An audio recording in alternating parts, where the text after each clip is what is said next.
What's up everybody, Zayzoo back with another video. And in today's video, I'm going to be showing you guys how to make affordable custom lids for your aquariums and terrariums. Now as you guys can see behind me, I have two 5-gallon aquariums. This method will work for pretty much any size aquarium. You just have to get the right amount of wood depending on what size your aquarium is.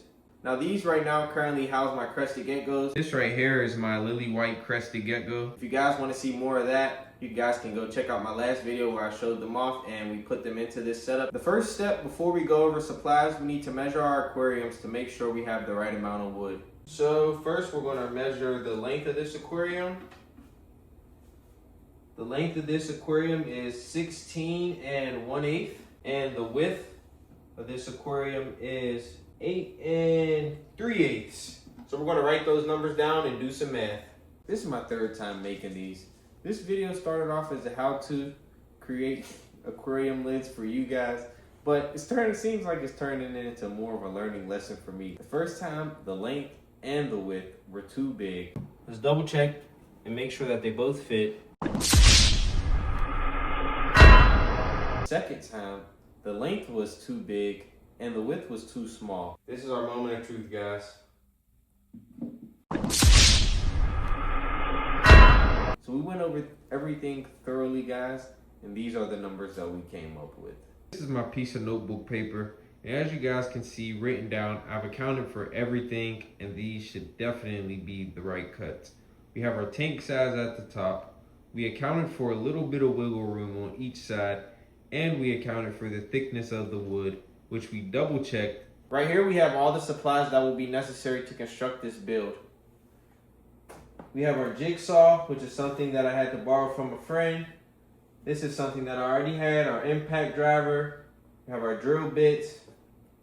I'm using leftover window screen. Now, this is just because I don't need a heat source on top of the cage. So if you have something that doesn't require a heat source or you're just putting an LED lamp on top, then this little plastic window screen will be fine. But if you're going to put a heat lamp on it, I'd recommend using like the aluminum metal kind of screening. We have a yardstick because we definitely need to take measurements of our aquarium and we need to measure our wood. We have a Sharpie for measuring everything. And finally, we have our wood, which is pretty much the only, well, this is the only thing I had to pay for. This 2x2, I believe this is 8 foot long. I got it from Home Depot for like, I think like under $4. I think it was like $3, $2.75 plus tax, so right around like $3. How could I forget the thing that's going to bring all of this together? Literally, screws.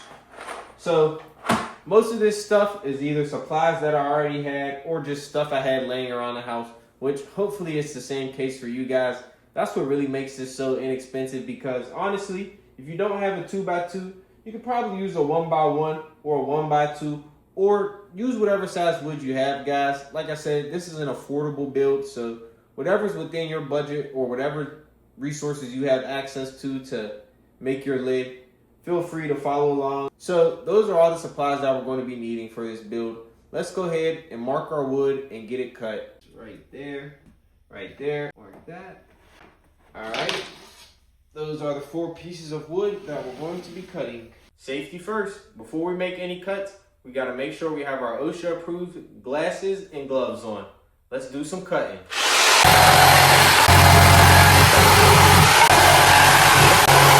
So now that we have all of our wood cut, let's go ahead and drill this thing together.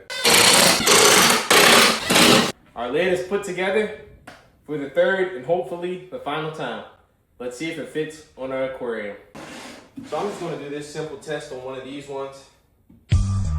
Oh wow, that's like butter, guys. There we have it, guys. Let's put some screen on it and wrap it up. Putting the screen on is a really simple process. You can either use screws, as I'm going to use, nails, or a staple gun. All right, this is the final step. Just cut off all the excess screen, make it look clean. Then to check for gaps, we just flip it over and run our fingers right here. Anywhere that you feel is too loose, that your animal might be able to fit through. And here we have it, guys. 2 lids for both of our aquariums or terrariums. Let's see how they fit with the screen on. Wow, that one fits pretty much perfect. And let's do our other one. Wow, guys, those things fit almost perfect. Now, if you guys see, I did add a lip onto the front of this one just because I had some extra wood. I figured that might be like a cool little sign for a name tag. You guys don't have to do this. I just wanted to add that on just as something extra, just being creative. How do you guys think my aquarium lids turned out? Comment down below. If this video helped you guys out at all, be sure to drop a like. And also, let me know down in the comments. Do you guys want to see me build more projects like these? Do you guys want to see me construct custom enclosures or other DIY things for our reptiles? Let me know down in the comments. We upload videos at least once a week. So stay tuned for the next one, guys. Zay Zoo, and this is what we do. Peace out.